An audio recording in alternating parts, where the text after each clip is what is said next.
sarees పట్టు సంబరాలు. Win 5 gram gold coin, 3 winners every week on purchase of 10,000 rupees. Impossible, it's impossible. మీరు చెప్పినట్టుగానే అన్ని యాంగిల్స్ లోనూ అన్ని పాసిబిలిటీస్ ఆలోచించాను. ఇది ఆత్మహత్యనని నాకు గట్టి నమ్మకం. I'll explain, sir. సార్, ఎలుక విషయంలో ఉన్నటువంటి జింక్ ఫాస్ఫైడ్ అనే రసాయన పదార్థమే అందులోని పాయిజనింగ్ ఫ్యాక్టర్. 5 గ్రాముల జింక్ ఫాస్ఫైడ్ చాలు ఒక మనిషి మరణించడానికి. కానీ అటువంటి కేసుల్లో మనిషి చనిపోయేది 10-12 గంటలు గడిచిన తరువాత. డోసేజ్ ఎక్కువయ్యే కొద్దీ మరణం కూడా చాలా త్వరగా సంభవిస్తుంది. రమ్య విషయంలో మరణం చాలా త్వరగా సంభవించింది. అంటే రమ్య శరీరంలోకి 5 గ్రాముల డోసేజ్ కంటే ఎక్కువగానే వెళ్ళింది. Yes, it is that. Forensic report ప్రకారం రమ్య శరీరంలో 10 గ్రాముల జింక్ ఫాస్ఫేట్ ఉన్నట్టుగా మెన్షన్ చేశారు. ఫారెన్సిక్ రిపోర్ట్ లో ఇంకో విషయం కూడా చెప్పారు. రమ్య శరీరంలోకి వెళ్ళినటువంటి ర్యాట్ పాయిజన్ తాలూకు క్వాంటిటీ 20 గ్రామ్స్. సార్, ఇక నేను చెప్పబోయేదాన్ని శ్రద్ధగా వినాలి. యాజ్ పర్ గవర్నమెంట్ రూల్స్ ఎలుక విషయంలో జింక్ ఫాస్ఫైడ్ 2 గ్రాములు మాత్రమే యూజ్ చేయాలి. దట్ మీన్స్ 20 గ్రాముల ఎలుక విషయంలో 2 గ్రాముల జింక్ ఫాస్ఫైడ్ కంటే ఎక్కువగా ఉండడానికి ఛాన్సే లేదు. అంటే 20 గ్రాముల ఎలుక విషం కలిసిన రమ్య శరీరంలో 10 గ్రాములు అంటే 50% జింక్ ఫాస్ఫైడ్ ఎలా వచ్చింది? శ్యామ్, కాస్త అర్థమయ్యేలా చెప్పు. బాటిల్లో ఉన్న విషం డోసేజ్ కాదు, రమ్య శరీరంలోకి వెళ్ళింది. ఐ స్ట్రాంగ్లీ సస్పెక్ట్ హంతకుడు ఖచ్చితంగా 2 సార్లు రమ్యకు విషం ఇచ్చుండాలి. తేనె ఎలుక విషం కలిసిన మిశ్రమమే బాటిల్లో ఉన్నది.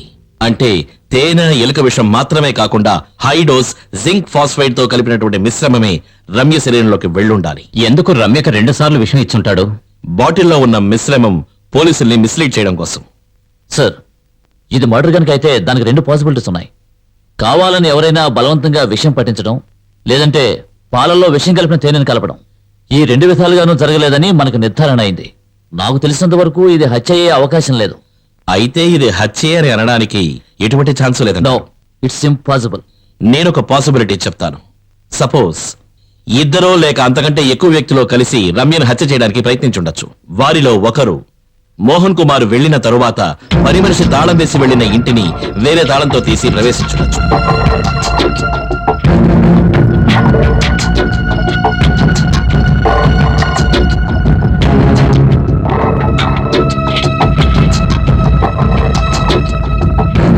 రమ్య రూములో లేని సమయం చూసి ఆమె మంచం కిందన దాక్కుని ఉండుండొచ్చు.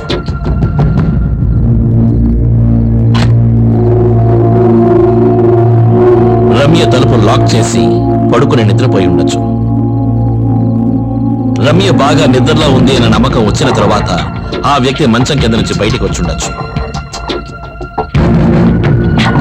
తన చేతిలో ఉన్నటువంటి విషం బాటిల్ మూత తీసి తేనెతో కలిపిన విషాన్ని మెల్లగా రమ్య నోటిలో పోసిండొచ్చు.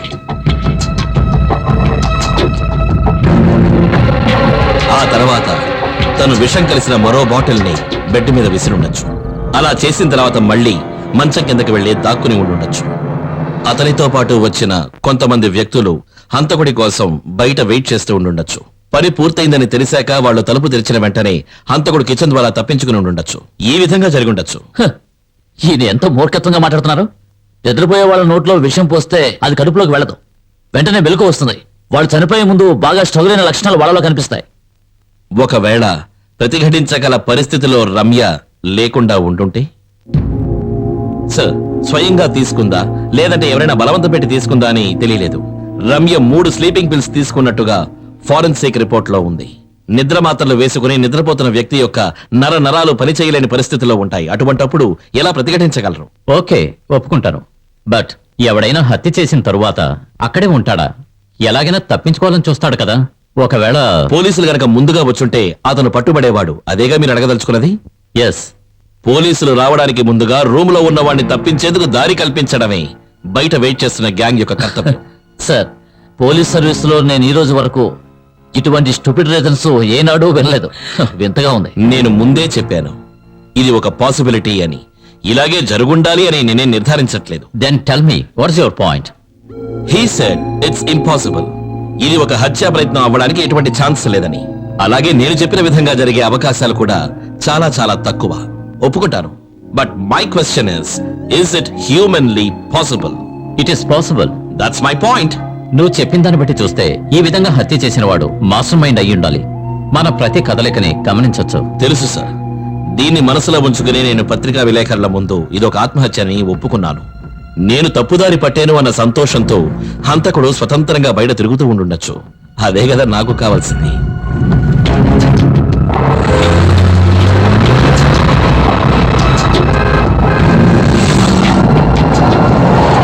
తను పాపం చాలా అమాయకురాడు సార్. అప్పుడప్పుడు కాస్త మొండి పట్టు పట్టినా నేనంటే తనకెంతో ప్రేమ. హాబీస్ మెయిన్లీ రీడింగ్, నవల్స్ చదువుతూ ఉంటుంది.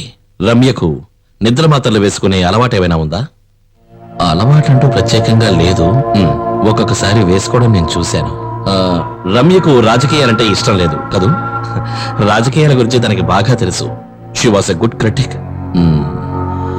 మీరు మంత్రి అవ్వాలి అనుకున్నప్పుడు రమ్య అందుకు బాగా వ్యతిరేకించింది కదూ? ఇక్కడే ఒక కాంట్రడిక్షన్, ఒక వైవిధ్యం. ఆశలు ఆశయాలు వేరు వేరు. అంటే మీ రాజకీయ ప్రొఫెషన్తో అభిప్రాయ భేదాలు మీ ఇద్దరికి ఉండడమే కాకుండా మీరు ఒక ఎమ్మెల్యేగానో మంత్రిగానో అవ్వడం తనకి ఏమాత్రం ఇష్టం లేదు. కానీ మీకు సీటు దొరికింది, విజయం కూడా దృఢమయ్యింది. అటువంటి పరిస్థితుల్లో రమ్య ఎందుకని మీకు డబ్బు ఇవ్వడానికి అంగీకరించలేదు?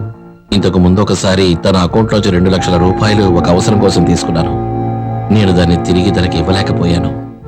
దేనికోసం 2 లక్షల రూపాయలు తీసుకున్నారు?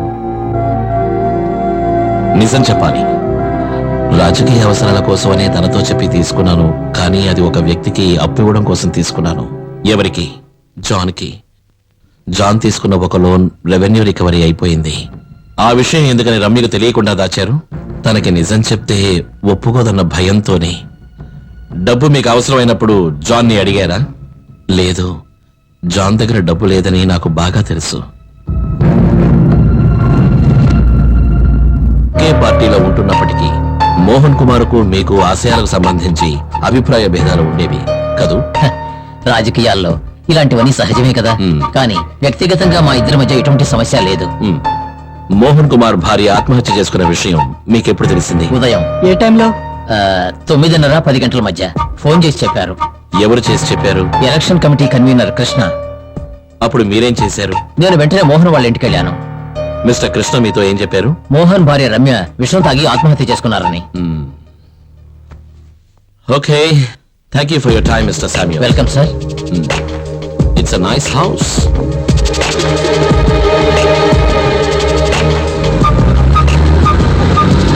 ఒక మర్డర్ కేసులో ముఖ్యంగా మనం చూడవలసినవి 4 విషయాలు: why, when, how and who. ఈ కేసులో వెన్ అనే ప్రశ్నకు పూర్తిగాను, హౌ అనే ప్రశ్నకు కొంతవరకు మనకి సమాధానం తెలుసు. ఇక మిగిలింది who and why. Let's start with why. అంటే ఎందుకని రమ్యని చంపాలి? What is the motive? Any idea, suggestions? Sir, మనం ఏదైనా అనుమానపడ్డా ఒకవేళ ఊహ అవుతుందేమో. ఎస్, ఊహించాలి.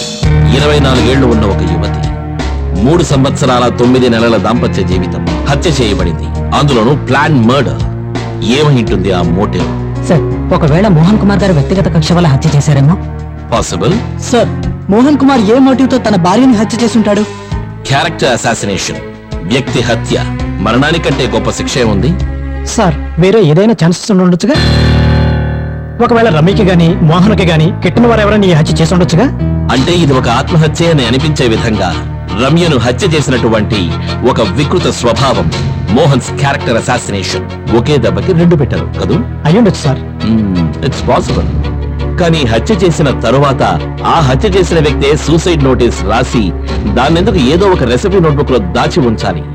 దాన్ని ఆ బాడీ పక్కనే పారేసి ఉండొచ్చు కదా, to make it more realistic and believable.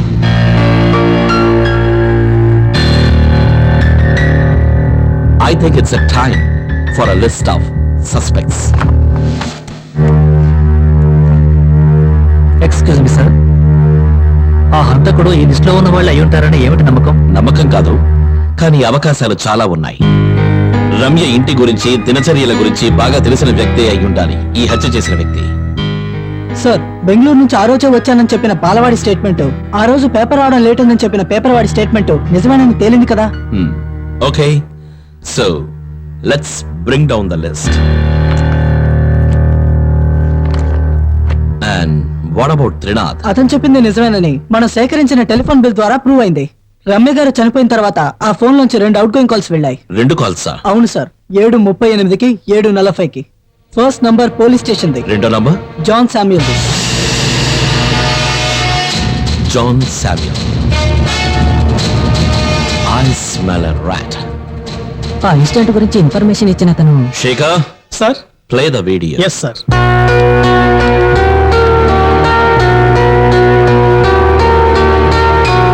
వేరే ఇంకెవరికైనా ఫోన్ చేసావా? వేరే ఎవరికి చేయలేదు సార్. స్టేషన్కి ఫోన్ చేసిన తర్వాత ఆ ఇంటికి తాళం పెట్టి మా ఇంటికి వెళ్ళిపోయాను. ఒకవేళ త్రినాథ్ కాకుండా వేరే ఎవరైనా చేస్తుంటే? త్రినాథ్ ఫోన్ చేయడానికి వెళ్ళినప్పుడు మిగతా వాళ్ళందరూ బయటికి వెళ్లిపోయారని త్రినాథే కదా చెప్పాడు. అంతేకాకుండా 2 కాల్స్ కి మధ్య 2 నిమిషాల వ్యవధి ఉంది. That means the second call was an immediate one. Basheer sir. Samuel పేరుతో ఉన్న అన్ని ఫోన్ల యొక్క కాల్ డీటెయిల్స్ నాకు కావాలి వెంటనే. Yes sir. And I want that Trinath tomorrow first thing in the morning. Please. ఎందుకు సార్ నన్ను మళ్ళీ పిలిపించారు? మామూలుగా పోలీస్ వాళ్ళకి ఇన్ఫార్మ్ చేసిన తర్వాత ఆ చుట్టుపక్కల వాళ్ళకి ఇన్ఫార్మ్ చేయాలి కదా, కానీ మీరు ఎందుకు అలా చేయలేదు? హత్య జరిగిన విషయం ఎవరికైనా చెబితే లేనిపోని గొడవలు జరుగుతాయన్న భయంతో ఈ ఇంటికి తాళం పెట్టి వెళ్ళిపోయాను. ఆ టైంలో మీరు జాన్ శామ్యూల్ కి ఫోన్ చేశారు. ఆ, మీరు ఫోన్ చేశారనే కదా శామ్యూల్ మాతో చెప్పాడు. ఆ, అవును సార్, నేనే ఫోన్ చేసి చెప్పాను. కానీ మీరు హత్య జరిగిన ఇంట్లోంచి ఫోన్ చేసి చెప్పలేదు కదూ? లేదు సార్, నేను మా ఇంటి నుంచే చేశాను. అబద్ధం. లేదు సార్, నేను చెప్పేది నిజం. అబద్ధం. బషీర్, సార్. ఇది హత్య జరిగిన ఇంటి తాలూకు కాల్ డీటెయిల్స్. మీరు ఉదయం 7:38 పోలీస్ స్టేషన్ కి ఫోన్ చేసిన 2 నిమిషాల లోపలే అదే నంబర్ నుంచి జాన్ శామ్యూల్ నంబర్ కి కూడా ఒక ఫోన్ కాల్ వెళ్ళింది. అది నువ్వే చేశావని మాకు బాగా తెలుసు. చెప్పు త్రినాథ్, నీకు శామ్యూల్ కి ఉన్న సంబంధం ఏమిటి? మీరిద్దరూ ఏం మాట్లాడుకున్నారు ఆ రోజు? బై ఎలక్షన్ లో మోహన్ సీట్ దొరికినట్టు శామ్యూల్ ఫోన్ చేసి చెప్పాను. మోహన్ సీట్ వచ్చిన విషయం తెలిసి మోహన్ ఎలాగైనా తప్పించాలని శామ్యూల్ నాతో మాట్లాడాడు. ఆ రోజు పోలీస్ స్టేషన్ ఫోన్ చేసిన తర్వాత నేను శామ్యూల్తో ఫోన్లో మాట్లాడాను. నువ్వు నిజమే చెప్తున్నావా? అవును, నేను మోహన్ గారి ఇంట్లోంచి మాట్లాడుతున్నాను. నువ్వు అక్కడే ఉండు, నేను వెంటనే వచ్చేస్తాను. ఓకే. ఇంతకు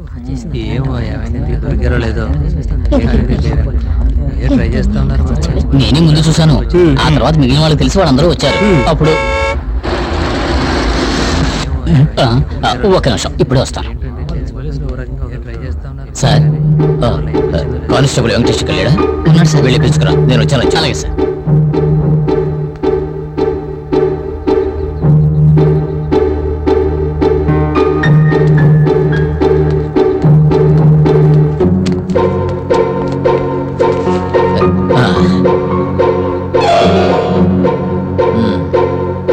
శ్రీనాథ్, నువ్వు వెళ్ళు. మరి ఎందుకని నువ్వు ముందు అబద్ధం చెప్పావు? శామ్యూల్ గారు నన్ను కలిసిన విషయం ఇంకెవరితో చెప్పొద్దని నాతో చెప్పారు. శామ్యూల్ తో మాట్లాడిన తర్వాత మీరేం చేశారు? నేను మా ఇంటికి వెళ్ళిపోయాను సార్. మళ్ళీ నువ్వు ఆ ఇంటికి ఎప్పుడు తిరిగి వచ్చావు? ఎస్పీ గారు వచ్చినప్పుడు. అప్పుడు అక్కడ శామ్యూల్, వెంకటేష్ ఇద్దరు ఉన్నారు కదూ? ఉన్నారు. అప్పుడు మీరు ఎవరో 3 వ్యక్తులతో మాట్లాడుతున్నానని చెప్పారే, వాళ్ళు ఎక్కడ ఉంటారు? మా పక్కింట్లోనే sir. Aravind, yes sir. Get them.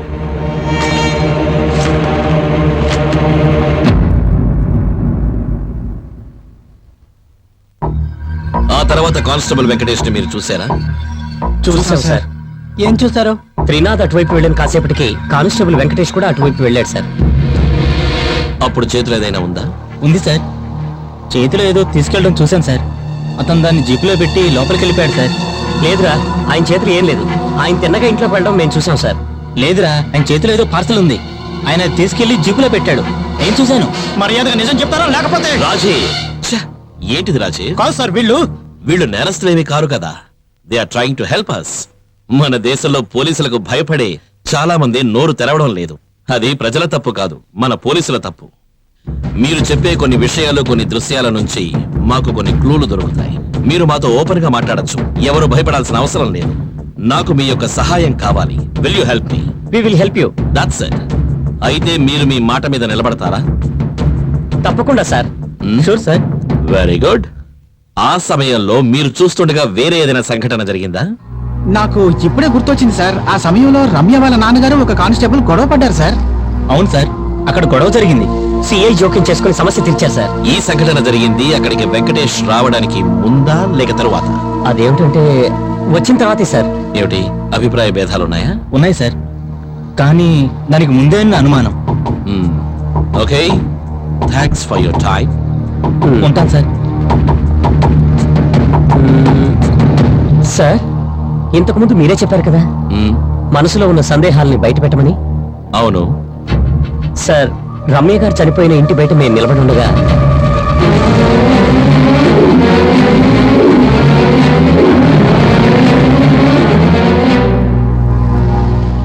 ఆ విషయంలో మీకు ఏమిటి అనుమానం? ఏం లేదు సార్, అటువంటి ఆల్టరేషన్ చేసిన బైక్ ని మేము ఇంతకుముందు చూసిందే లేదు సార్. అది ఎవరిదో బయట వాడిదై ఉంటుంది. Sorry sir.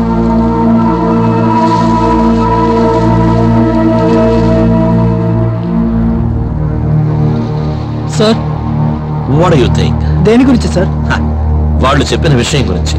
ఆ బైక్ గురించి ఇచ్చిన స్టేట్మెంట్ మనం పెద్దగా పట్టించుకోనక్కర్లేదు సార్. కానిస్టేబుల్ వెంకటేష్ విషయంలో వీళ్ళు ఇచ్చిన స్టేట్మెంట్ మనం పట్టించుకునే అవసరం లేదు. ఒకవేళ కానిస్టేబుల్ వెంకటేష్ విషయంలో వాళ్ళిద్దరూ చెప్పింది నిజమే అయితే? అర్థం కాలేదు కదా? It's a guess, a wild guess. Let's go back to that day. Trinath, Venkatesh ఈ ముగ్గురు నించునుండగానే బయటికి వెళ్లారు. కాసేపు అయిన తర్వాత వెంకటేష్ మాత్రమే వచ్చాడు. అది వీళ్ళలో ఒక్కరే చూశారు. సరిగ్గా ఆ సమయంలోనే ప్రభాకర్ కి ఒక పోలీసుకి గొడవ జరిగి ఉండొచ్చు. కరెక్ట్ గా అప్పుడే వెంకటేష్ బయటికి వెళ్ళి ఉండొచ్చు. అది ఆ ముగ్గురు చూసుండకపోవచ్చు. మళ్ళీ తిరిగి వచ్చి ఆ ముగ్గురు నించునే పొజిషనింగ్ లో మార్పు ఏర్పడి ఉండొచ్చు. వెంకటేష్ ఒక చిన్న పార్సిల్ తో వచ్చాడు, దాన్ని జీపులో పెట్టాడు, తిరిగి వెళ్ళిపోయాడు. అది ఆ ముగ్గురులో వేరొకరు చూసుండొచ్చు. ఆ విధంగా జరిగి ఉండొచ్చు కదా? అయితే వాళ్ళిద్దరు చెప్పింది నిజమే ఉండొచ్చు. బుక్ తీసిచ్చింది వెంకటేష్ అయి ఉంటాడు. అంటే తిరిగి వచ్చినప్పుడు అతని చేతిలో ఉన్నది శామ్యూల్ బ్రీఫ్ కేసులో డబ్బు చూశారని త్రినాథ్ చెప్పింది నిజమే అయితే వెంకటేష్ చేతిలో ఉన్న ఆ పార్సెల్ డబ్బే అయి ఉండాలి. అతను చెప్పిన బైక్ గురించి మీ అభిప్రాయం ఏమిటి? దారిని పోయే వాళ్ళది అయి ఉండొచ్చుగా. అది దారిని పోయేవాడిది కాదు. ఒకవేళ నువ్వు చెప్పినట్టుగా వాడు దారిని పోయేవాడే అయితే బైక్ ఆపి ఆ బాడీ ఎవరిదని అడిగి వెళ్లాల్సిన అవసరం లేదు కదా. అది కాదు సార్, దారిన వెళ్లే వాళ్ళే అయితే అంత శ్రద్ధ తీసుకోరు కదా. దారిని వెళ్లేవాడైతే తిన్నగా వెళ్ళాలి. ఎందుకని మళ్ళీ తిరిగి వెనక్కి వెళ్ళాడు? ఒకవేళ ఏం జరుగుతుందో అని తెలుసుకోవడానికి వచ్చుంటాడేమో. తెలుసుకోవాలని వచ్చిన వాడు ఎందుకు ఇంతమంది చేరారా అని అడుగుతాడు.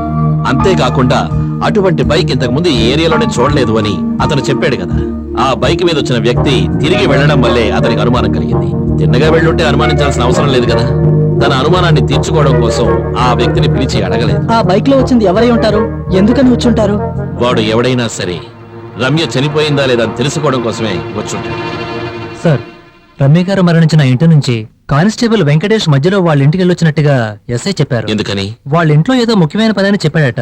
మళ్ళీ అరగంట గడిచాక వచ్చాడని చెప్పారు.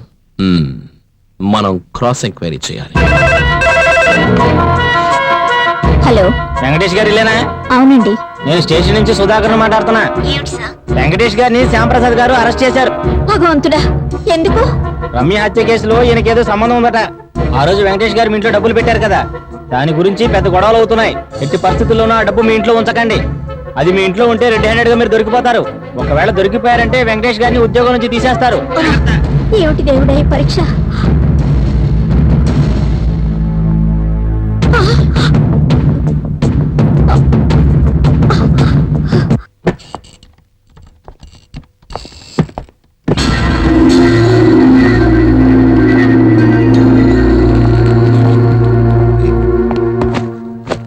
ఈ ఫైల్ మీకమ్మని ఎస్ఐ గారు చెప్పారు.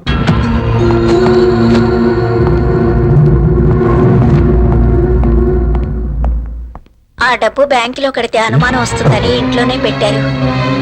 నెల నెల జీతం రాగానే దాంతో పాటు కొద్ది కొద్దిగా కట్టొచ్చని ప్లాన్ వేసుకున్నాం.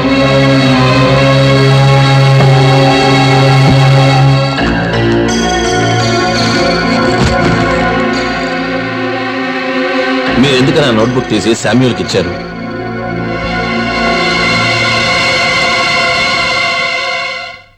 శ్రీనాథ్, నువ్వు వెళ్ళు. సరే.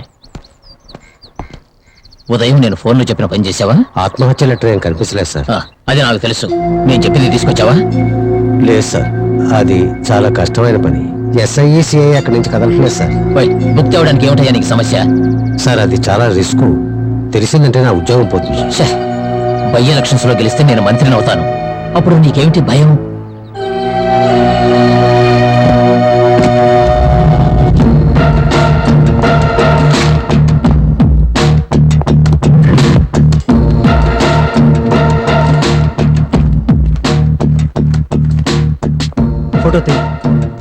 అన్ని నోట్ చేయండి. నేను రమ్య తండ్రిని. నా కూతురు చూడడానికి వదలరే. ఇక్కడసరిగా నా కూతురు చూద్దామని వస్తే నన్ను అడ్డుకుంటారా? బాబాయ్ కంట్రోల్ చేసుకోండి, టెన్షన్ అవ్వకండి ప్లీజ్. ఒరేయ్, ఊరుకోరా. మీకే చెప్తాను, సొంతం మీ మనుషులేనా? నా మాట వినండి. కానిస్టేబుల్స్ అందరిని క్లియర్ చేయండి.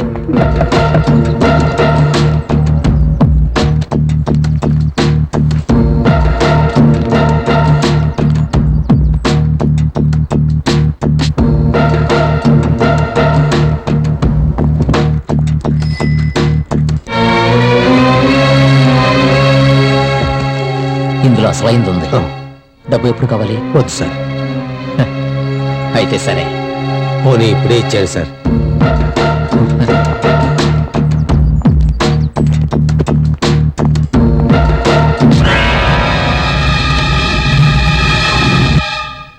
సార్, శామ్యూల్ యొక్క phone calls details, incoming and out going. కూర్చో.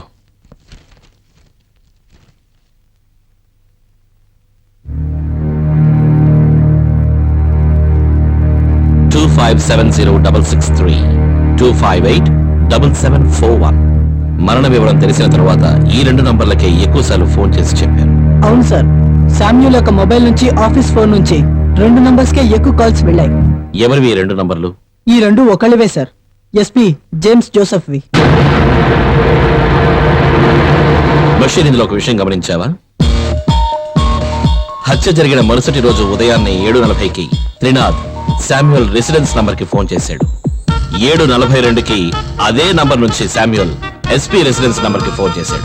5 నిమిషాలు వాళ్ళిద్దరూ మాట్లాడుకున్నారు. అదైనా ఒక అరగంట తరువాత 8:18కి ఎస్పీ ఒక ల్యాండ్ లైన్ నంబర్ కి ఫోన్ చేశారు. 23-157-11. కరెక్ట్ గా 8:34 నిమిషాలకి ఈ నంబర్ నుంచి ఒక కాల్ శామ్యూల్ ఇంటికి వెళ్ళింది. So 23-157-11 is a hot number for us. Get these details and trace him in. Suicide notice రాసింది హత్య చేయబడ్డ వ్యక్తి కాదు అని తెలిసాక ఇప్పుడు మన ముందు ఇంకొక సమస్య తలెత్తింది. ఫుట్ ప్రింట్స్ కి సంబంధించిన వ్యక్తి ఎందుకని రమ్య రూమ్ లో దాక్కునుంటాడు? రమ్యను చంపడానికి. ఓకే, చంపిన తర్వాత ఆ వ్యక్తి రూమ్ నుంచి బయటికి వెళ్ళాడు. అయితే ముందు రోజు హత్య చేయడానికి వెళ్ళిన ఆ వ్యక్తిని రూమ్ లోపల పెట్టి బయట నుంచి తాళం వేసింది ఎవరు? ఒకవేళ మీరు డీజీపీ గారితో చెప్పిన విధంగానే ఈ హత్య జరిగిందేమో. నోను, అది నేను కేవలం పాసిబిలిటీ కోసం చెప్పాను. Rarest of the rare. Sir, ఒకవేళ మన లిస్ట్ లో లేని వ్యక్తి ఇది చేసుంటే? పాసిబుల్. ఆ విధంగా అయితే మన లిస్ట్ లో ఉన్న వాళ్లే ఎవరో హంతకుడికి సహాయం చేసుండాలి. ఒకరి కోసం ఇంకొకరు. ఆ ఇంటికి 2 తాళాలు ఉన్నాయి కదా? అవును సార్. ఒక తాళం మీ దగ్గర ఉంది, ఇంకొకటి రమ్యమ్మ గారి దగ్గర ఉంటుంది. రమ్య గారు ఆ తాళం ఎక్కడ పెడతారు? అది నాకు తెలీదు. రమ్య గారు ఎన్ని గంటలకు పడుకుంటారు? మోహన్ గారు లేనప్పుడు త్వరగా పడుకుంటారు. ఏ టైంకి? అది 9-9:30కి. ఇంతకు ముందు ఎప్పుడన్నా రమ్య గారికి తోడుగా రాత్రులు ఉన్నారా? అవును సార్, ఆవిడ కొంట్లో బాగుండనప్పుడు. నువ్వు ఆ ఇంట్లో ఉంటే ఎక్కడ పడుకుంటావు? అది వంటగదిలోనే సార్.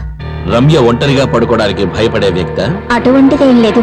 ఎప్పుడైనా కరెంటు పోయి చీకటిగా ఉన్నప్పుడు ఆవిడ భయపడేవారు. అలా అనిపించడానికి కారణం? ఒకరోజు నేనుండగానే కరెంటు పోయింది. రమ్యమ్మ గారు భయంతో నన్ను గట్టిగా పట్టుకున్నారు. కరెంటు పోయింది రమ్య పడుకోవడానికి ముందరా లేక తర్వాత? పడుకోక ముందే సార్. నిద్ర పోయిన తర్వాత కరెంటు పోతే ఎప్పుడైనా మిమ్మల్ని పిలిచారా? లేదు సార్, ఎప్పుడూ అటువంటి సందర్భం ఏర్పడలేదు. అదేంటి, వాళ్ళ ఇంట్లో మాత్రం పవర్ పోదా? అది కాదు సార్, కరెంటు పోయినా పనిచేసేలా మోహన్ గారు ఒక మిషన్ కొనిపెట్టారు. జనరేటరా? కాదు, బ్యాటరీతో పనిచేసే ఇన్వర్టరా? అవును సార్.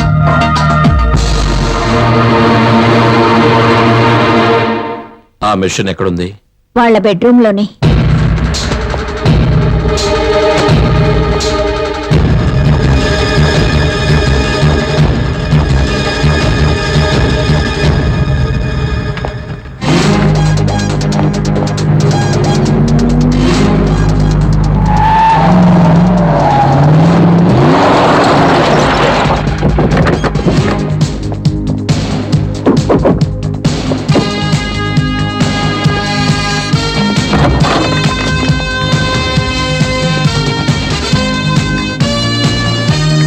Open that.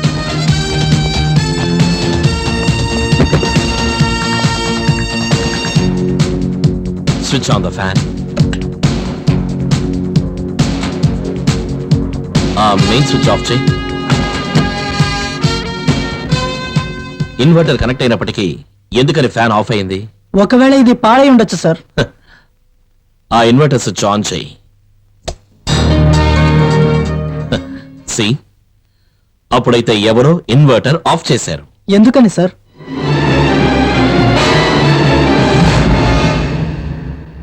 చదువుకుంటున్న రోజుల్లో రమ్య ఎవరినైనా ఇష్టపడేదా? I mean any love affairs? Love affairs లాంటివేమీ లేవనుకుంటాను. బట్ మోహన్ సార్ని లవ్ చేస్తుందని చెప్పినప్పుడు నేను కొంచెం షాక్ అయ్యాను. పెళ్ళైన తర్వాతే నాతో ఆ విషయం చెప్పింది. ఆ అమ్మాయిది చాలా వింత మనస్తత్వం సార్. అప్పుడప్పుడు ఇక్కడికి వస్తూ ఉండేది. మీరిద్దరూ అంత ఇంటిమేటా? మరీ అంత ఇంటిమేట్ కాదు. మా నాన్నగారికి లైబ్రరీ ఉంది. బుక్స్ కోసమని తను అక్కడికి వచ్చేది. నన్ను కలవడం కోసమని మా ఇంటికి ఒకసారి వచ్చింది. అది 2 ఏళ్ల క్రితం. ఎందుకని? నా ఫస్ట్ టైం ప్రెగ్నెన్సీ అప్పుడు చూడడానికి వచ్చింది. అవును, నీ దగ్గర కొన్ని బుక్స్ తీసుకెళ్ళినట్టుంది. అవి నాన్నగారి లైబ్రరీలోవి. నా దగ్గరున్న రెసిపీ బుక్స్ చూసి ఫోటో కాపీ తీసుకొని ఇస్తానని చెప్పి తీసుకెళ్ళింది. ఒక స్నేహితురాలిగా రమ్య పైన మీకున్న అభిప్రాయం? తను బయటకు చెప్పుకోలేని సమస్యతో సతమతమవుతూ ఉండేది. ఆ విషయం ఏంటన్నది నాకు అంత క్లియర్ గా తెలీదు. ఒకవేళ మీరు అనితని అడిగితే? ఎవరా అనిత? మా కాలేజ్ లో మా బ్యాచ్ లో చదివింది. రమ్యకి బెస్ట్ ఫ్రెండ్. ఈ అనిత ఇప్పుడెక్కడ ఉంటుంది?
నిన్ను మేపుతున్నది ఎవర్రా? జాన్ సాముయల్.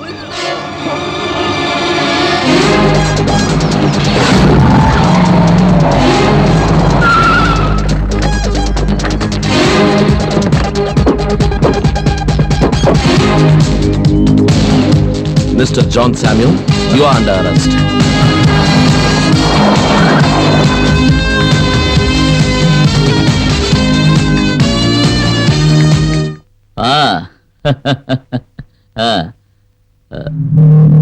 మళ్ళీ చేస్తాను.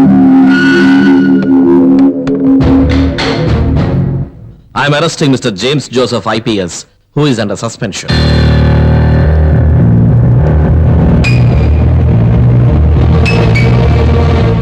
For conspiracy and fabricating suicide note of late Ramya Mohan. Please come.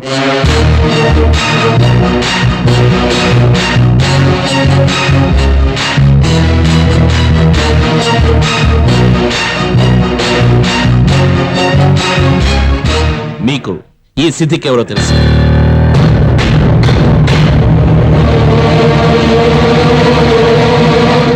ఇంతకు ముందు ఇతడు ఒక క్రిమినల్ కేసులో పట్టుబడ్డాడు. ఇతన్ని ఆ కేసు నుంచి రక్షించింది మీరే.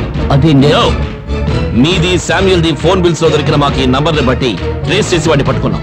చెప్పాల్సిందంతా ఇతను పూర్తిగా చెప్పేశాడు. రమ్య చనిపోయిందని తెలిసిన తర్వాత శామ్యూల్ నన్ను కలిసి మాట్లాడాలని చెప్పాడు. ఆత్మహత్య అనుకుంటున్నాను, కానీ ఇంకా ఏమి నిర్ధారణ కాలేదు. ఆవిడ రాసిన ఆత్మహత్య లెటర్ దొరికిందా? ఇప్పుడు దాని గురించి మనకెందుకు, ఇంకా పోలీస్ ఎంక్వైరీ చేయాలి కదా. దాని గురించి నేను చూసుకుంటానులే. నువ్వు ఈ కేసు ఇంట్రాగేట్ చేయడానికి డీజీపీ ఆర్డర్స్ ఇచ్చారు కదా. అయితే ఏంటి? అక్కడికి నువ్వు ఖచ్చితంగా వెళ్ళి తీరాలి కదా. నువ్వు అందుకు ఒప్పుకో, మన పని సులువైపోతుంది. రమ్య హ్యాండ్ రైటింగ్ ఫోర్జరీ చేయించడం కష్టమేమీ కాదు. దానికి కావాల్సిన మనిషి నేను అరేంజ్ చేస్తాను. సిద్దిక్ అనే మనిషి మిమ్మల్ని కలుస్తాడు. అతనికి ఏం చేయాలని వివరాలు చెప్పండి. నాకు టైం అయింది, నేను బయలుదేరతా. ఇలా చూడండి, ఒక విషయం, ఏ అనుమానం వచ్చినా ఎటువంటి హెల్ప్ కావాలన్నా వెంటనే నన్ను కాంటాక్ట్ చేయాలి. అలాగే.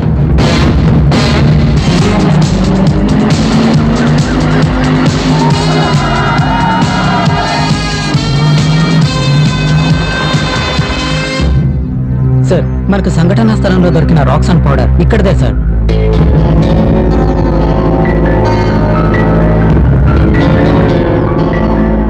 సార్, ఇటువైపు ఓ దారుంది. ఈ మార్గంలో వెళితే క్రైమ్ స్పాట్ కి ఈజీగా చేరుకోవచ్చు. ఈ చుట్టుపక్కల ఇళ్లేవి లేవా? ఒకే ఇల్లుంది సార్, ఆ కార్నర్ లో. ఆ ఇంట్లో ఉండేది ఇతనే, పేరు థామస్. ఈ రాళ్ల పౌడర్ని ఎందుకని ఇక్కడ పోసా? పెద్ద వర్షం వస్తే ఇక్కడ గుంట అయిపోతండి, అందుకే ఇక్కడ తీసుకొచ్చి పోసాను. మనం ఒకసారి ఆధారం చూడొచ్చు. సార్, థామస్ తో ఈ కేసు గురించి డిస్కస్ చేసినప్పుడు అతను నాకు విషయం చెప్పాడు. సాధారణంగా చీకటి పడ్డాక ఇటువైపు బళ్ళేవి వెళ్ళవట. కానీ కొన్ని రోజుల క్రితం చీకటి పడ్డ తర్వాత ఒక బైక్ ఇటువైపుగా వెళ్లే శబ్దం వినిపించిందని థామస్ చెప్పాడు.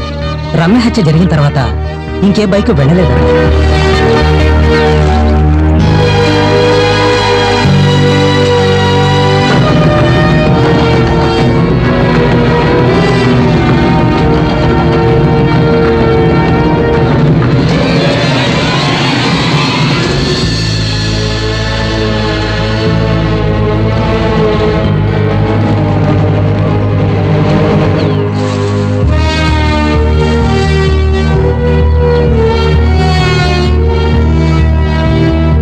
సార్,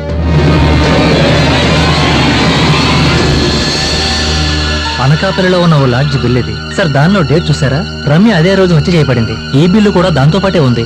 అక్కడే ఉన్న ఓ చెప్పుల షాపు బిల్ ఇది, దీనిలో కూడా అదే డేట్ వేసింది. అరవింద్ సార్, ఈ రెండు బిల్స్ గురించి ఎంక్వైరీ చేయి. Sir. And Rajesh, sir.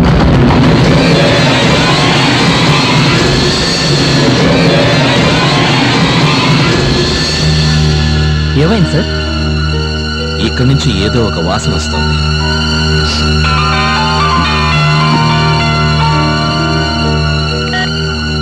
Shyam here.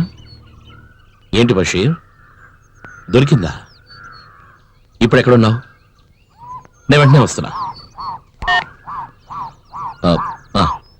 ఈ నూతిలోకి ఎవరైనా దింపండి. సార్. దొరికినవన్నీ కలెక్ట్ చేయండి. పబ్లిసిటీ వద్దు. Okay sir. అర్థమైంది కదా సార్.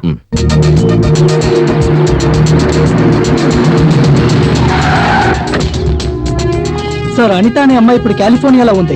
ఊర్లో ఉన్న పేరెంట్స్ దగ్గర నెంబర్ తీసుకుని నేను ఆమెతో మాట్లాడాను. తను నీతో ఏం చెప్పింది? రమ్య ఎవరో ఒక అతన్ని ప్రేమించిందని చెప్పింది. ఓ. 2 సార్లు వాళ్ళని చూసిందట. ఎవరా వ్యక్తి? అనితకు అతను తెలియదట. అర్థం కాలేదు. వాళ్ళ ప్రేమ వ్యవహారం గురించి నాతో డీటెయిల్స్ చెప్పలేదు. 2 సార్లు వాళ్ళని చూశాను. మొదటిసారి వాళ్ళని బట్టల షాప్ లో చూశాను. అప్పుడు చెప్పింది అతను తన ఫ్రెండ్ అని. కానీ అతనితో మాట్లాడే అవకాశం నాకు కలగలేదు. రెండోసారి వాళ్ళని ఐస్ క్రీమ్ పార్లర్ లో చూశాను. అప్పుడు మాట్లాడే అవకాశం కలగలేదు. మళ్ళీ కలిసినప్పుడు తనని నేను అడిగాను. తను నాతో చెప్పిన మాట అతను చాలా మంచివాడని చెప్పింది. ఎందుకో నాకు అలా అనిపించలేదు. అతని పేరేంటో తెలుసా మీకు? తెలీదు సార్. ఓ, రమ్య తన పెళ్లికి మిమ్మల్ని పిలవలేదా? లేదు, అంతకు ముందే నేను స్టేట్స్ కు వెళ్ళిపోయాను. అంటే మీరు రమ్య భర్త మోహన్ ని ఇంతవరకు చూసిందే లేదు? లేదు. ఓకే, మీరు ఆ రోజు చూసినటువంటి ఆ వ్యక్తి ఫోటోని చూపిస్తే మీరు గుర్తుపట్టగలరా? గుర్తుపడతా సార్. గుడ్. నేను కొన్ని ఫొటోస్ మీకు మెయిల్ చేస్తాను. ఆ ఫొటోస్ లో మీరు చూసిన వ్యక్తి గనక ఉంటే ఆ ఫోటోని మాత్రం తిరిగి పంపించండి. పార్టీలో లేడంటే then forget it. Don't reply. Okay, thank you.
Here comes the most brilliant criminal I have ever seen. Clever culprit. Sir మీరు అనేదేమిటి? మన దగ్గర ఆధారాలు లేవు కదా. Just trust me.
ఈ వ్యక్తి ఇక్కడికి వచ్చినట్టు నాకు గుర్తుకొస్తుంది. ఏం కొనడానికి వచ్చారు? అది నాకు తెలియదండి. ఇప్పుడు గుర్తుకొచ్చింది ఆయన ఏం కొన్నారో. ఏంటి ఆలోచించి చెప్తున్నారు? దానికి ఒక కారణం ఉంది sir. John Samuel real estate business లో నేను కూడా సరైన పార్ట్నర్ గా ఉండేవాడిని. విశాఖపట్నం పరిసర ప్రాంతాల్లో నేను చేసే రియల్ ఎస్టేట్ బిజినెస్ లో మోహన్ కుమార్ ఎప్పుడూ మాకు అడ్డుపడుతూ ఉండేవాడు. మోహన్ కుమార్ అడ్డు తొలగించుకోవడం కోసం మేం పన్నిన పన్నాగంలో రమ్య చనిపోయింది. ఒక సూసైడ్ నోట్ను రాయించి దాని ద్వారా మోహన్ కుమార్ని ఇరికించాలని నేను జాన్ సామ్యూల్ నిర్ణయించుకున్నాం. ఎస్పీ జేమ్స్ జోసెఫ్ ని, జాన్ శామ్యూల్ ని మేము అరెస్ట్ చేశాం. రమ్య ఆత్మహత్య గల కారణం ఏంటో మీరు కనిపెట్టారా? ఎస్, మీ ప్రశ్నలకు సమాధానం చెప్పడానికి మిస్టర్ శ్యామ్ ప్రసాద్ ఇక్కడికి రమ్మన్నాను.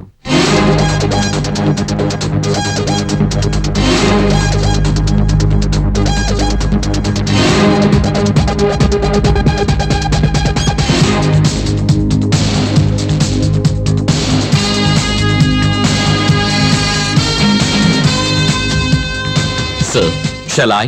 Please. రమ్య ఆత్మహత్య కేసుకు సంబంధించి తలెత్తిన ఎన్నో ప్రశ్నలలో 2 ప్రశ్నలకు సమాధానం కోసమే మీరు ఎదురు చూస్తున్నారు. ఒకటి, ఆ సూసైడ్ నోటీస్ రమ్య రాయకపోతే మరి ఆ లెటర్ రాసింది ఎవరు అని. ఆ ప్రశ్నకు సమాధానం ఇప్పుడు మీకు తెలిసింది. రెండవది, రమ్య ఆత్మహత్య చేసుకోవడానికి కారణమేమిటి? ఈ ప్రశ్నకు సమాధానం నేను కాదు కదా, సాక్షాత్తు ఆ భగవంతుడే దిగొచ్చినా చెప్పలేడు. కారణం రమ్య ఆత్మహత్య చేసుకోలేదు, హత్య చేయబడింది.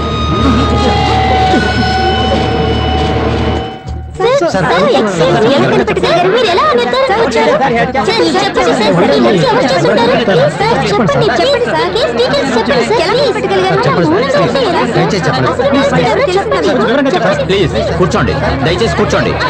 చెప్పేది మీకే. ప్లీజ్ మీరందరూ నిశ్శబ్దంగా ప్రశాంతంగా కూర్చోండి. ప్లీజ్ ప్లీజ్ ఏం చెప్తున్నారో మీరందరూ ప్లీజ్ దయచేసి కూర్చోండి.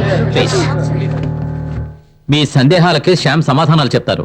ముందు అతన్ని మాట్లాడనివ్వండి. సార్ ఏం జరిగింది? నిజం చెప్పండి. మోహన్ కుమార్ కాలేజ్ రాజకీయాల్లో తన ప్రతిభను చాటి బాగా వృద్ధిలోకి వచ్చినటువంటి ఒక యువ నేత, విద్యార్థుల ప్రియ అధ్యాపకుడు. రమ్య రాజకీయాలు మాత్రమే కాకుండా సమాజ సంఘటనలపై ఎంతో అభిరుచి కలిగినటువంటి మోహన్ కుమార్ పనిచేస్తున్న అదే కాలేజీలో చదువుతున్న విద్యార్థిని. ఎంతో సహజంగా మోహన్ పై తనకున్న ఆరాధన పెరిగింది. మోహన్ యొక్క రాజకీయ జీవితాన్ని అర్థం చేసుకున్న రమ్య తన కుటుంబ సభ్యుల్ని ఎదిరించి మరీ మోహన్ కుమార్ ని పెళ్లి చేసుకుంది. నిజం చెప్పాలంటే రమ్య మోహన్ కుమార్ ని ప్రేమించిందా? లేదు అనే నేను చెప్తాను.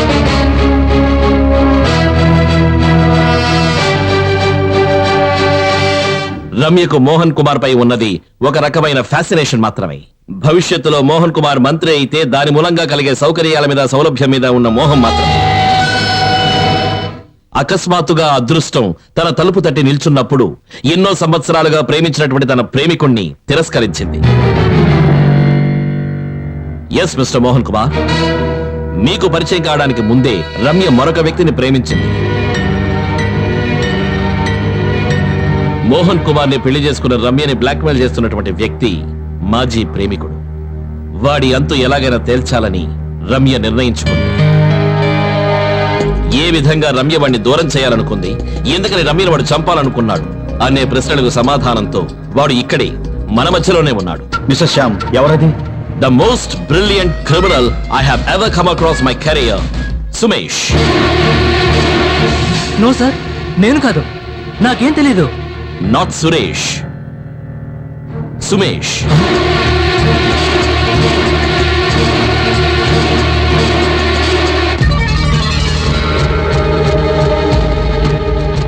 ఏమిటి సుమేష్, ఇక చెప్పాల్సింది నువ్వు చెప్తావు ఏంటి? నో, ఏ ఆధారంతో మీరు ఇలా చెప్తున్నారు? లేదు, వాడు అలా చేసుండడు అని మీకెలా తెలుసు? వీడు ఆ రోజు రాత్రి బెంగళూరులో బయలుదేరి మరుసటి రోజు ఉదయం వైజాగ్ వచ్చాడు కనుక. ఆ రోజు ఉదయమే సుమేష్ వచ్చాడు అని అనడానికి ఏమిటి ఆధారం? సార్, ఆ రోజు ఉదయం అట్లస్ ట్రావెల్స్ లో 3వ నెంబర్ బస్సులో ఊళ్ళోకి వచ్చాను. మళ్ళీ తిరిగి వెళ్ళడానికి రిటర్న్ టికెట్ తీసుకుందామని వాళ్ళ ఆఫీస్కి కూడా వెళ్ళాను. నేను వాళ్ళ బస్సులో రెగ్యులర్ గా ట్రావెల్ చేస్తాను. నేను వాళ్ళందరికీ బాగా తెలుసు. కావాలంటే నేను చెప్పింది నిజమా కదా అని వాళ్ళ ఆఫీస్కి ఫోన్ చేసి కనుక్కోండి. బషీర్, సార్,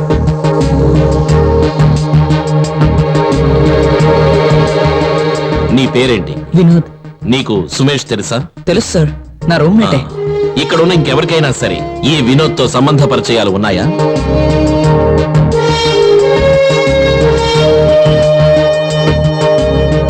సార్, ఇప్పుడు ఎవరైనా వీడిని చూసినట్టుగా ఎవరైనా చెప్పగలరా? సార్, ఆ రోజు బైక్ లో వచ్చి వివరాలు అడిగింది ఇతనే. Yes, I know. It was just for a confirmation. హత్య జరిగిన మరుసటి రోజు ఉదయం నీ స్నేహితుడు వినోద్ ఎందుకని మోహన్ కుమార్ గారింటికి వెళ్ళాడు? నాకు తెలీదు. సార్, అమెరికాలో ఉన్న రమ్య ఫ్రెండ్ అనిత సుమేష్ ఫోటోను ఐడెంటిఫై చేసేంత వరకు కూడా మాకితని మీద అనుమానం లేదు. ఆ తర్వాత ఇతని గురించి, ఇతని ఒక్కొక్క యాక్టివిటీస్ గురించి మేము డీటెయిల్ గా వాచ్ చేయడం మొదలు పెట్టాం. అప్పుడు నా ఇన్వెస్టిగేషన్ బెంగళూరులో మొదలైంది. అక్కడి నుంచే వినోద్ గురించిన ఇన్ఫర్మేషన్ మాకు దొరికింది. వినోద్ చెప్పిన తర్వాతే మిస్టర్ సుమేష్ అండ్ రమ్యల యొక్క పూర్వ సంబంధం గురించి మాకు తెలియవచ్చింది. అదే సమయంలోనే సుమేష్ ట్రావెల్ చేశాను అని చెప్తున్నటువంటి 22వ తారీఖున బుక్ చేసినటువంటి టికెట్ మీద బెంగళూరు నుంచి వచ్చింది వినోద్. సుమేష్ అంతకు 10 రోజుల ముందుగానే బెంగళూరు నుంచి తన సొంత బైకులో ఇక్కడికి వచ్చి చేరుకున్నాడన్న విషయం మాకు తెలిసింది. రిటర్న్ జర్నీ కోసం టికెట్ తీసుకున్నటువంటి వినోద్ మధ్యలోనే తన సొంత ఊరైన విజయవాడలో దిగిపోయినట్టుగా చెప్తున్నాడు. కానీ 23వ తారీఖు ఉదయాన్న 3వ నంబర్ బస్సులో సుమేష్ ట్రావెల్ చేసినట్టు, రిటర్న్ టికెట్ కూడా బుక్ చేసుకున్నట్టు ఆ ట్రావెల్ ఏజెన్సీ వాళ్ళు బల్లగుద్దిమని చెప్తున్నారు. ఈ 2 స్టేట్మెంట్స్ ఉన్న తేడాని ఆధారం చేసుకుని మేము ఒక నిర్ణయానికి వచ్చాం. సరిగ్గా సంఘటన జరిగిన నాడు రాత్రి 12 గంటలకి సుమేష్ మోహన్ కుమార్ ఇంటి నుంచి బెంగళూరుకి బయలుదేరాడు. బెంగళూరు నుంచి బయలుదేరిన సుమేష్ వినోద్ కూడా తెలియకుండా వినోద్ వచ్చి దిగిన అదే బస్సులో ఎక్కి విశాఖపట్నంలో దిగాడు. తను ఆ బస్సులోనే వచ్చాడు అని అందరినీ నమ్మించడం కోసమే సుమేష్ ట్రావెల్ ఏజెన్సీకి వెళ్లి రిటర్న్ టికెట్ బుక్ చేశాడు. సుమేష్ వేసిన ప్లాన్ సరిగ్గా జరిగిందో లేదో అని తెలుసుకోవాలన్న ఉద్దేశంతోనే ఆ మరుసటి రోజు ఉదయాన్నే వినోద్ ని మోహన్ కుమార్ ఇంటికి బైక్ లో పంపించాడు. లేదు, ఇది పచ్చి అబద్ధం. ఇంకెవరినో కాపాడడం కోసం నా మీద లేనిపోని నిందలు వేస్తున్నాడు. అన్నయ్య, నేను నిరపరాధిని. వీళ్ళు ఏదో కుట్ర పన్నుతున్నారు. ఇంకా నువ్వు అంగీకరించడానికి సిద్ధంగా లేవు కదూ? ఒప్పుకోవాలా? నేను ఎందుకు ఒప్పుకోవాలి? నేను చెయ్యని నేరాన్ని నేను ఎందుకు ఒప్పుకోవాలని? So please, you'll have to excuse me now. Arvind, వాడిని ఎక్కడికి తీసుకెళ్తున్నారు? నాకు అది తెలియాలి. చూడండి, మీరు వారి చేత బలవంతంగా నేరం ఒప్పించాలని చూస్తే దానికి నేను ఒప్పుకోను. సార్, ఏం జరుగుతుంది సార్ ఇక్కడ? మీరు కూడా చూస్తూ ఊరుకున్నారేంటి? కమాన్ సుమేష్, నువ్వు ఎంత ప్రయత్నించినా ఇక తప్పించుకోలేవు. నువ్వే ఈ హత్య చేసావని మాకు బాగా తెలుసు. దీనికి కావాల్సిన సాక్ష్యాలన్నీ మా దగ్గర ఉన్నాయి. నో, మీ దగ్గర ఎటువంటి సాక్ష్యాలు లేవు. ఎందుకంటే ఏ నేరమో నేను చేయలేదు కనుక. You are psychic. నిజానికి రమ్య పైన నీకున్నది స్వచ్ఛమైన ప్రేమ కాదు, చెప్పలేనటువంటి ఒక విధమైన ఆవేశం. నువ్వు నిజంగానే ప్రేమించుంటే ఆమెను చంపేవాడి కాదు. అలాంటి అమాయకురాల్ని నీకెలా చంపాలనిపించిందిరా? అమాయకురాలా? దుర్మార్గురాలు. చంపేశాను, నేనే చంపేశాను. అది ఈ పబ్లిక్ ముందు ఒప్పుకుంటాను అనుకుంటున్నారా? నేనేమన్నా తెలివి తక్కువ అని అనుకున్నారా? ఇందాక నువ్వు చెప్పావు కదా, ఏవో సాక్ష్యాలు నీ దగ్గర ఉన్నాయని. మీ దగ్గర ఎటువంటి సాక్ష్యాలు లేవని నాకు తెలుసు. ఎందుకంటే ఈ హత్య నేనే చేశానని 3వ కంటికి కూడా తెలియదు. నాకు మాత్రమే తెలుసు. నిన్ను చంపైన నిరూపిస్తారా? నిరూపించలేవు. మీ బాబు కూడా నిరూపించలేడు. శేఖర్, సార్ మీరు ఒప్పుకుంటే వీడి నుంచి నిజం రాబడతాను. నన్ను నువ్వు కొట్టినా చంపినా సరే, నన్ను నువ్వు ఏం చేసినా నా నోట్లోంచి నిజం రావట్లేవు. కొట్రా, మీసం మగడ వేసి కొట్టు. Relax sir just relax. మీకు వాడి ఉద్దేశం అర్థం కాలేదా? మనల్ని ప్రేరేపించి వాడి మీద చేయి చేసుకోవాలనేది వాడి ప్లాన్. అప్పుడే వీడు బయట ఉన్న వాళ్ళందరితోనూ మనం వీడిని కొట్టి బలవంతంగా నేరం ఒప్పుకునేటట్టు చేసేవని చెప్తాడు. తెలివైన వాడే.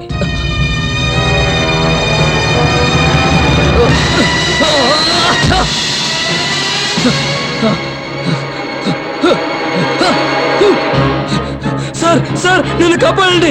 బలవంతాన నా చేత ఈ నేరం ఒప్పించాలనుకుంటున్నాడు.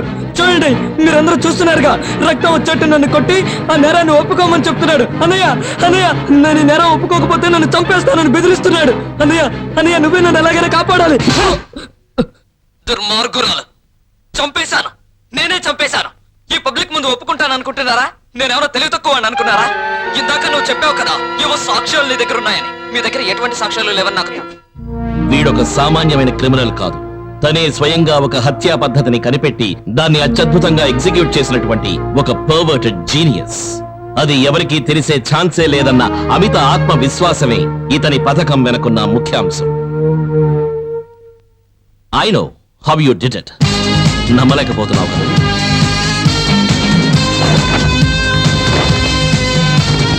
I can prove this. బెంగళూరులో ఉన్న classic lodge manager, hardware shop వ్యక్తి నీ ఫోటోని బాగా గుర్తుపట్టారు. It's over Sumesh, it's all over. ఇక నువ్వే చెప్పాలి, చెప్పక తప్పదు. చెప్తాను సార్, జరిగిందంతా చెప్తాను. స్కూల్లో చదువుకునేటప్పటి నుంచి నేను రమ్య చాలా క్లోజ్ ఫ్రెండ్స్. రమ్య కోరిక ప్రకారమే నేను ఇంజనీరింగ్ చేయడానికి బెంగళూరుకు వెళ్ళాను. హాలిడేస్కి వచ్చినప్పుడల్లా మేమిద్దరం కలిసి బయటకు వెళ్ళేవాళ్ళం. నేనేం చేయను, ఎంత చెప్పినా మా నాన్న తినిపించుకోవటం లేదు. డాక్టర్ను ఇంజనీర్ను వచ్చి చేస్తానన్న మీ నాన్న ఇప్పుడు రాజకీయ నాయకుడు కావాలంటావేంటి? నాకు తెలీదు. రాజకీయ నాయకుడు అవ్వడంతో అతన్ని చేసుకోవాలని అంటున్నారు. ఓ, చేసుకోబోయేవాడు ఎవడైనా సరే నీకు నచ్చాలి కదా. లేదు సుమేష్, నాకైతే ఇష్టం లేదు. నేను ఎంతగానో ప్రయత్నించి చూశాను, మా నాన్న ససేమిరా ఒప్పుకోవడం లేదు. ఈ పెళ్లికి ఒప్పుకోకపోతే చనిపోతానని బెదిరిస్తున్నారు. నేనొక నిర్ణయం తీసుకున్నాను. మనం కలిసి జీవించడానికి ఆయన ఒప్పుకోకపోతే కలిసి చనిపోతాం. రమ్య, నీకు మతుండే మాట్లాడుతున్నావా? మరి నన్ను ఏం చేయమంటావు సుమేష్? కానీ నువ్వే చెప్పు. మీ నాన్నగారి మాటే విను. నేను బెంగళూరుకు వెళ్ళిపోయాను. తన్ని మర్చిపోవడానికి నేను ఎంతగానో ప్రయత్నించాను, కానీ అది నా వల్ల కాలేదు. ఎన్ని రోజులు గడిచినా నా మనసులో తన రూపం మెదులుతూనే ఉంది.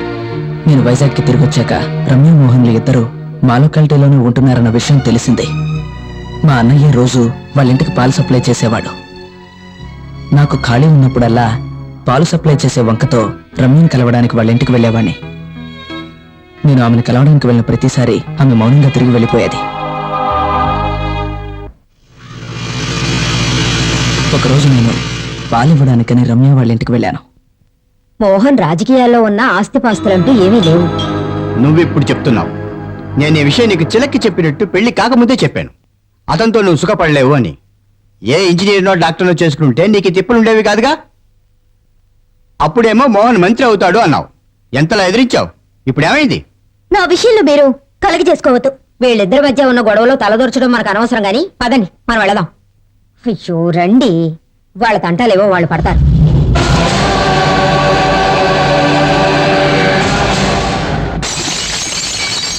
ఆ సంఘటన జరిగిన తర్వాత నేను బెంగళూరుకి తిరిగి వెళ్ళిపోయాను. నేను ఎంతగానో ప్రేమించిన రమ్య నన్ను మోసం చేసిందని తెలియగానే నేను కుమిలిపోయాను. ఆ సమయం నుంచి నేను మానసికంగా కృంగిపోయాను. డ్రగ్స్కి అలవాటు పడ్డాను. పోనీరా, మర్చిపో. అది కాకపోతే ఇంకొకటి. కానీ ఇక మీదట నువ్వు ఒక విషయం గుర్తుంచుకో సుమేష్, ఇక మీదట నువ్వు అమ్మాయిని నమ్మకురా. తన్ని కోల్పోయానన్న బాధతో నేనుండగా తను ఇంకొకరిని పెళ్లి చేసుకోవడం చూస్తూ నేను తట్టుకోలేకపోతున్నాను. రేయ్, నీకు కావాలంటే దాన్ని ఏదో ఒకటి చేసేయి. అప్పుడు నీ బెంగ తీరుతుంది. నీకే సహాయం కావాలన్నా చెప్పు, నేను చేస్తాను. వినోద్ ఏదో క్షణిక ఆవేశంలో అలా అన్నా నేను అది నిజం చేయాలనుకున్నాను. నా ఆలోచనలు మరింత బలపడ్డాయి. నేను ఇంటర్నెట్లోనూ బుక్స్లోనూ రెఫర్ చేసి సూసైడ్ అని నమ్మించే విధంగా ఒక మర్డర్ ప్లాన్ చేశాను. అప్పటి నుంచి మోహన్ లేని సమయంలో రమ్య దినచర్యలను నేను గమనిస్తూ వచ్చేవాణ్ణి.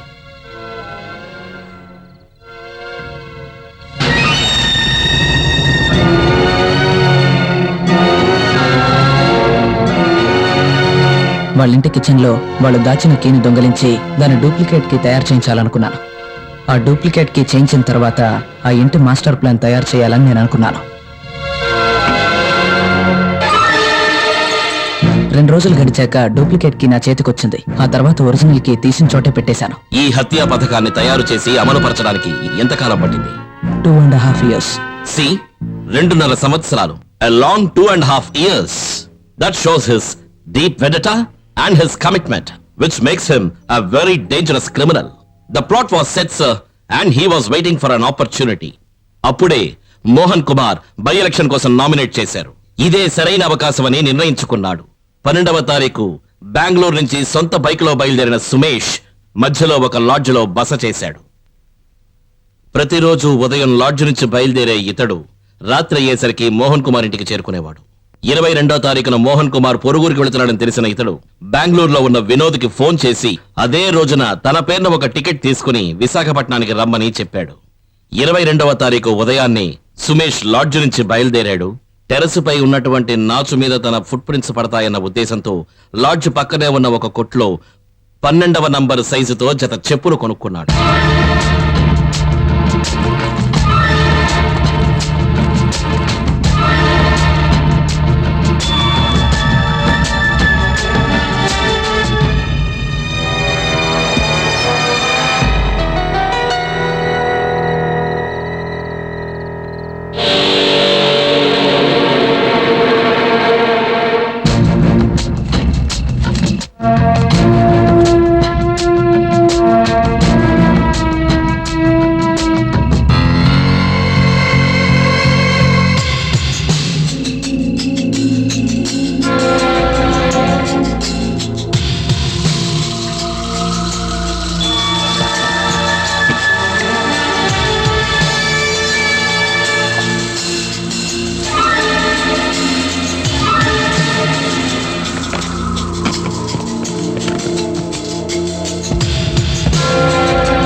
ఈ సమస్య తీరిపోతుంది. ఎలాగా?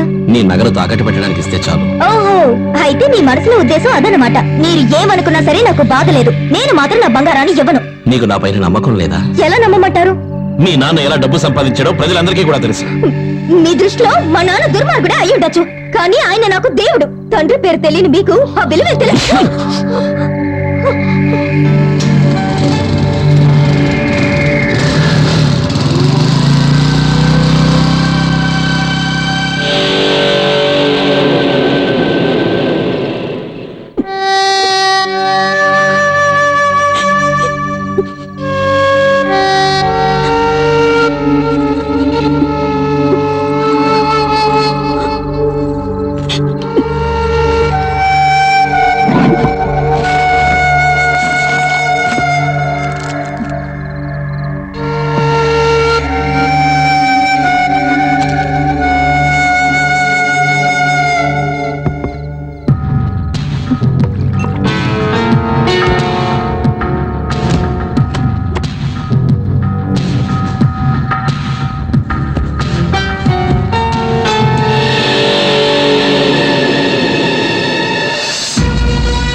ఇది హత్య అని మీరు ఎలా కనిపెట్టగలిగారు?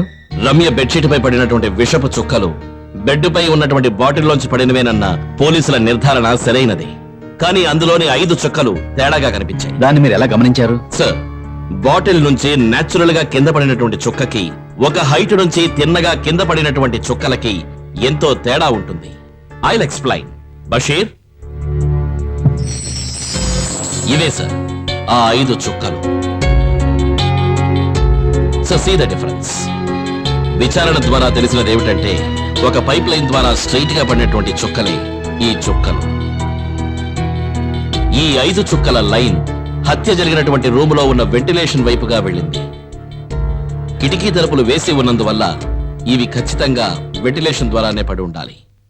ఆ విధంగానే హంతకుడు వేసినటువంటి పథకం ఏమిటా అనేది నాకు అర్థమైంది. కానీ అప్పుడు కూడా నన్ను వేధించిన ప్రశ్న ఏమిటంటే, ఈ రకంగా హత్య చేయాల్సిన ఒక వ్యక్తి ఎందుకు రూముకు బయటే ఉండాలి? కాకపోతే పని మనిషి జానకిని ఎంక్వైరీ చేసినప్పుడే, ఇన్వర్టర్ గురించి తను మాకు చెప్పినప్పుడే అర్థమయ్యింది, ఇన్వర్టర్ ని ఆఫ్ చేసిన తర్వాతే హంతకుడు రూమ్ నుంచి బయటికి వెళ్ళాడు అని. కారణం, హంతకుడు ప్లాన్ చేసినటువంటి తాడు తిన్నగా స్టడీగా నించోవాలి అంటే ఫ్యాన్ ని తిరగకుండా ఆఫ్ చేయక తప్పదు. My job is finished sir and he is all yours.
And don't forget to subscribe to iDream. And for more videos, please subscribe to iDream. Please subscribe to iDream. Please subscribe iDream. And please subscribe to iDream. For more videos, subscribe to iDream. please like, share and subscribe to the channel. Congratulations, iDream. Subscribe to iDream. Subscribe to iDream. So subscribe to iDream Media. iDream team అందరికి huge congratulations. Please subscribe iDream Media. Please subscribe to iDream. Subscribe iDream. Please subscribe to iDream. iDream అంటే నా కళల ఛానల్ను subscribe చేసుకున్న నోరు తిరుగుతలేదు, మీరైతే గంట గుర్తు కొట్టండి. For more such videos, please subscribe to iDream. Subscribe to iDream. Please subscribe to iDream. Please subscribe iDream Media. Please do subscribe to iDream. Please subscribe to iDream Media. For best entertainment and information, please subscribe iDream.